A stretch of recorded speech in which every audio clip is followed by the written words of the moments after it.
Les fighters, aujourd'hui je vous montre comment on se déplace face à un ou plusieurs adversaires.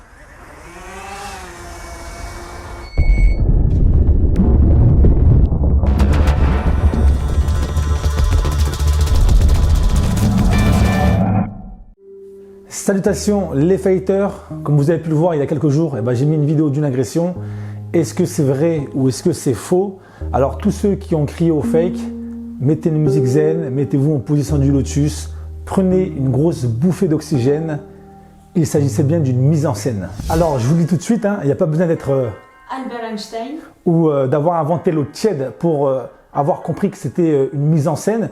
Surtout que je vous ai laissé la possibilité de le voir quand vous regardez bien la vidéo. Regardez là, je vous mets les extraits. Vous pouvez voir mon frère Lutao qui se met à danser avant de venir vers moi. Moi j'ai un pantalon militaire, lui il a une veste militaire.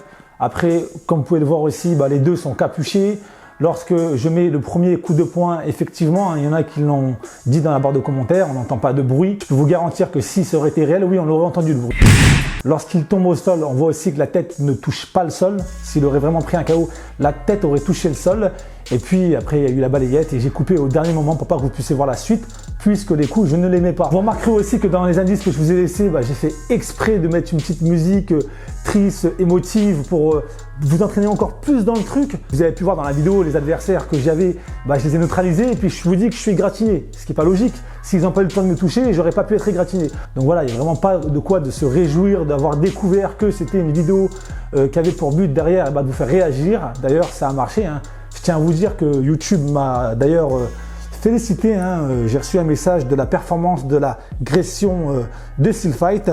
Bravo, davantage de spectateurs réguliers choisissent de regarder cette vidéo, ce qui contribue à accroître son audience. Clairement, qu'est-ce qu'il faut retenir de tout ça? Dès que tu parles de bonnes choses, de soleil, les gens s'intéressent peu à ton contenu, et dès que tu vas parler de choses violentes, de mauvais temps, tout le monde se jette parce que la curiosité des gens fait que on a envie de voir ce qui s'est passé.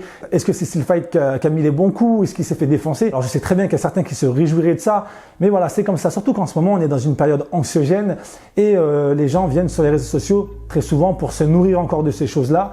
Et tout de suite, voilà, on se braque, on commence à dire des commentaires pas gentils. Mais en tout cas, sachez que ça ne m'atteint pas. Après, voilà, chacun a le droit de s'exprimer. C'est la raison pour laquelle, vous le savez très bien, les commentaires haineux qui insultent n'ont pas leur place sur ma chaîne YouTube. Maintenant, si je vous ai laissé mettre vos commentaires, je ne les ai pas supprimés, moi, contrairement à une personne que je ne citerai pas, qui lui laisse que des commentaires positifs sur ses vidéos. Moi, je fais exprès de laisser ces commentaires pour que vous puissiez voir à quel point il y a des gens mauvais qui laissent des fois des commentaires méchants. Alors bien sûr, on peut avoir un avis, mais de là à partir dans des commentaires haineux, c'est aussi une façon de vous montrer une réalité dans laquelle nous vivons. Ce que vous voyez sur les réseaux sociaux, ça représente bien aussi la société dans laquelle on vit.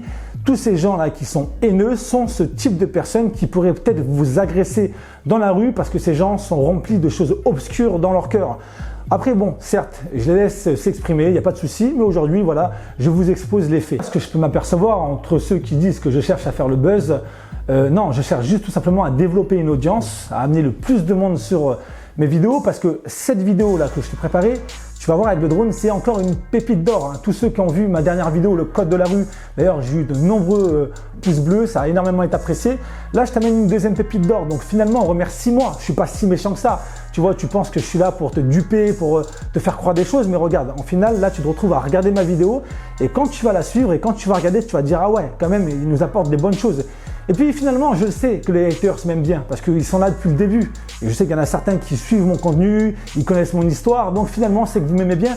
Et vous verrez qu'à la fin de cette vidéo, même si vous ne voulez pas le reconnaître parce que vous êtes trop fiers, au fond, vous vous direz, enfin, je l'aime pas, mais quand même, il m'a apporté des choses. Après, là, ce que je vous apporte, c'est gratuit. Vous en faites ce que vous voulez. Et puis, ça peut même servir à vos proches en plus. Enfin bref, en tout cas, il y avait plein d'indices pour vous montrer que c'était une mise en scène. Félicitations à ceux qui ont découvert cela. Et merci aussi à ceux qui se sont fait du souci pour moi. Désolé, c'était vraiment pas le but. Je vous le dis, j'ai même quelques personnes de mon entourage qui m'ont appelé et qui m'ont dit qu'est-ce qui se passe, il y a embrouille, on arrive. Je leur ai dit non, vraiment, vous inquiétez pas, c'est rien. Mais ceux qui me connaissent vraiment, même certains de mes frères qui n'étaient pas au courant de cette vidéo m'ont pas appelé parce qu'ils ont tout de suite vu que c'était un fake et ils me connaissent. Donc voilà, j'ai quand même foi en l'humanité et heureusement que dans ma communauté, j'ai des gens intelligents, des gens qui me connaissent un minimum, qui ont senti le truc venir, qui ne sont pas arrivés et ont porté directement le jugement. Le commentaire que je préfère le plus, c'est celui de Julien Fournel. Hahaha, bon jeu d'acteur, je pense que tu prépares quelque chose et c'est un teasing pour une prochaine vidéo, mais pas une vraie agression. Et d'ailleurs, ce commentaire a eu 23 pouces bleus. Donc voilà, je garde fond l'humanité, je suis content de voir qu'il y a des gens quand même intelligents et qui se posent les bonnes questions et qui ne s'emballent pas et qui n'ont pas le jugement facile. Maintenant, tous ceux qui ont pris le temps de rester à m'écouter, regardez la suite de la vidéo, vraiment vous n'allez pas le regretter. Dans la vidéo Le Code de la rue, je vous ai donné une pépite d'or. Là, je vous en amène encore une aujourd'hui et je pense que vous allez vraiment bien aimer le plan avec le drone. Donc n'hésitez pas à la regarder jusqu'à la fin parce que je suis convaincu que vous allez ressortir avec une connaissance. Allez, suffisamment parlé, maintenant on se retrouve dans la rue. Les fighters, ça y est, on se retrouve dans la rue. Aujourd'hui, avec un drone, je vais vous montrer la manière qu'il faut se déplacer lorsqu'on se retrouve face à un agresseur. Alors déjà, dans un premier temps, il ne faut pas reculer dans le même axe que lui parce que l'agresseur, il va essayer de vous amener là où il veut, c'est-à-dire qu'il va vous bloquer et après, il va avoir cet avantage sur vous parce que vous aurez plus d'issue, vous ne pourrez pas fuir et ça va vous mettre dans une position de désavantage. Donc ça va être difficile de reculer, d'éviter des coups parce que vous serez bloqué face à une rambarde. Comme vous pouvez le voir dans cette vidéo, mon agresseur s'approche de moi, moi je recule tranquillement, mais qu'est-ce qui se passe? Quand je recule derrière moi, il peut y avoir tout simplement un obstacle, il peut y avoir une marche, un banc qui me fait trébucher ou quelque chose qui va tout simplement me bloquer. Mon adversaire, lui, va pouvoir me neutraliser, c'est-à-dire qu'il verra que j'ai aucune possibilité de fuir. Donc lui, il va prendre l'avantage sur moi pour éviter ce genre de situation dont l'intérêt de tourner.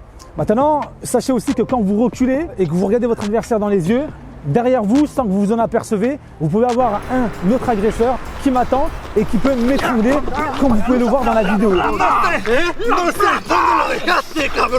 Évidemment, vu que je regarde mon agresseur dans les yeux, je fais focus que sur lui.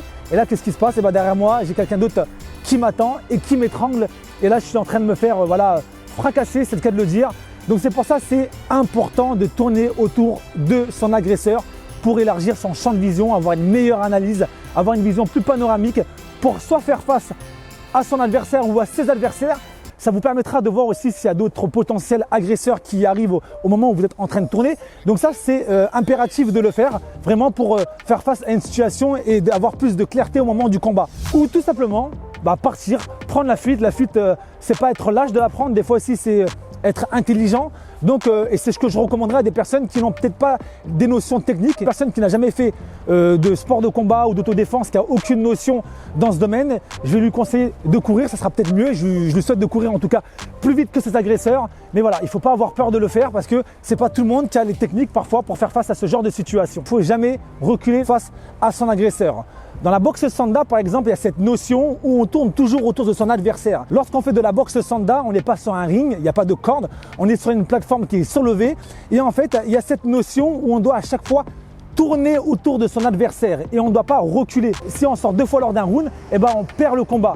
Ça oblige les combattants à rester au milieu, à avoir cette notion de distance, de bien tourner et de faire front face à son adversaire. Mais là, on est dans la rue, c'est assez différent et finalement, cette notion de boxe sanda, on la retrouve aussi en situation réelle et c'est ce que je trouve super bien. Que s'ils sont deux, vous pouvez les voir arriver de chaque côté, vous allez reculer, il y en a un qui va arriver à droite, un à gauche et vous allez vous retrouver pris en sandwich. Donc l'intérêt vraiment de mettre en place cette manière de reculer mais tout en tournant autour de votre adversaire.